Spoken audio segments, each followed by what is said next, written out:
هنا بقى كان الرغيف بتاعي بيقرمش، وشايف سامعين طبعا الصوت. ازيكم عاملين ايه؟ وحشتوني جدا جدا، ووحشتني الكاميرا جدا.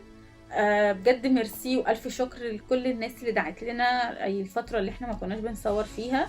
انا وهشام كنا واخدين دور برد جامد جدا، وما كناش صوتنا ما كانش طالع وسخونيه وحاجات غريبه كده، بس الحمد لله ان هي عدت على خير. بجد بشكر كل الناس اللي دعت لنا، ولما عرفوا ان احنا تعبانين قعدوا يقولوا لنا فتره وتعدي. كل الكومنتات دي انا قريتها، وهشام برضو قراها.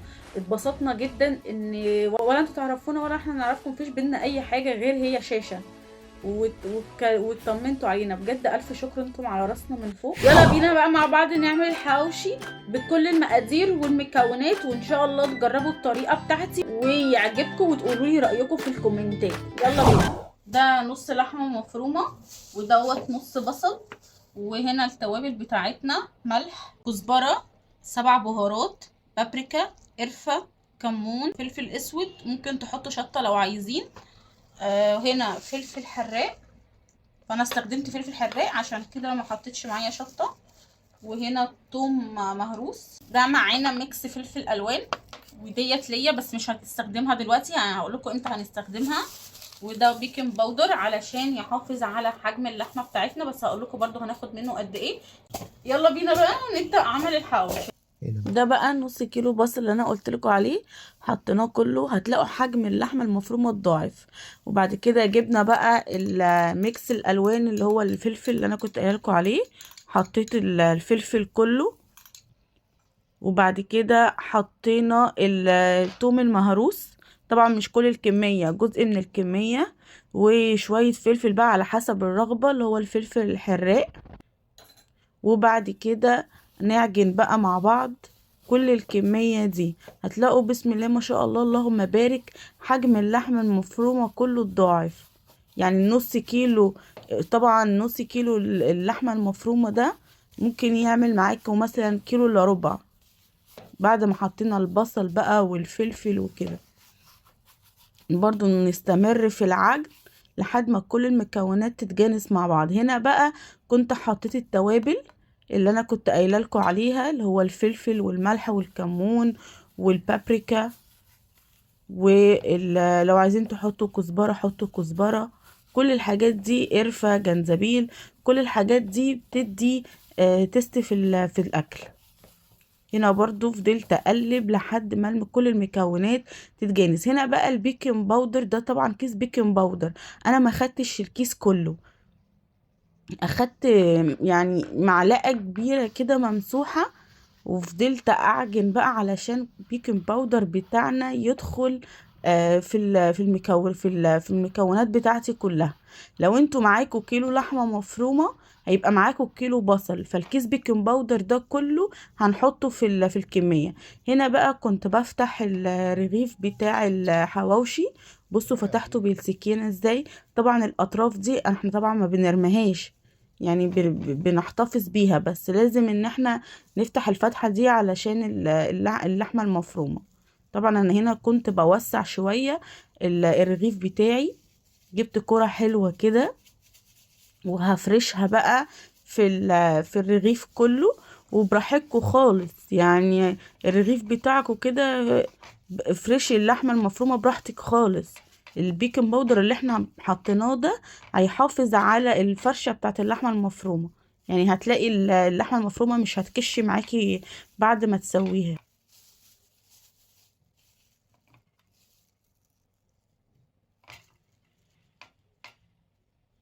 هنا بقى كنت بضغط عليه، ولازم الاطرف اللي هي بتاعت الحواوشي دي تبقى الاتنين كده ايه قدام بعض ماسكين في بعض كده علشان خاطر مفيش حاجة تقع.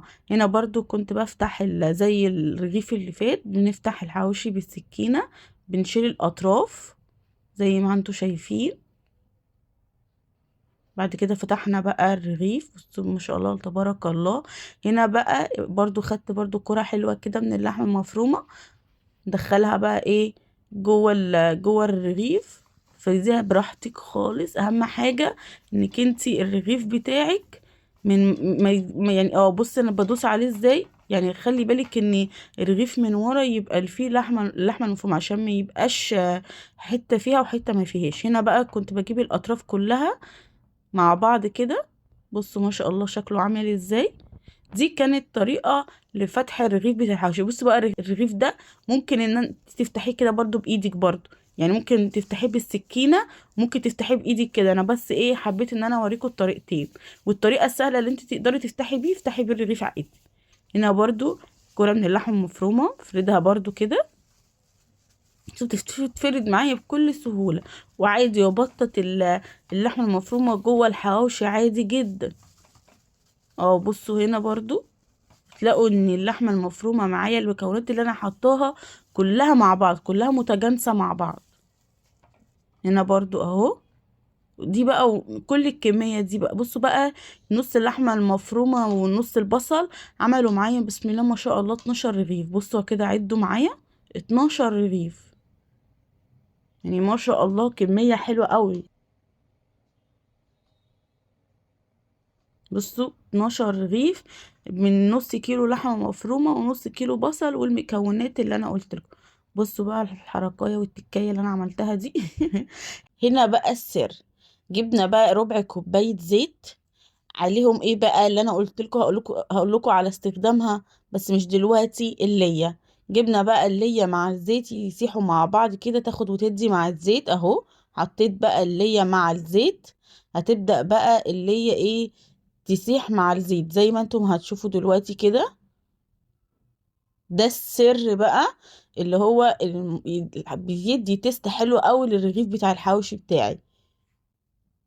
تمام. دي هنا بقى هنحط بقى الايه اللي كده خلاص اللي هي بتاعتي جهزت مع الزيت.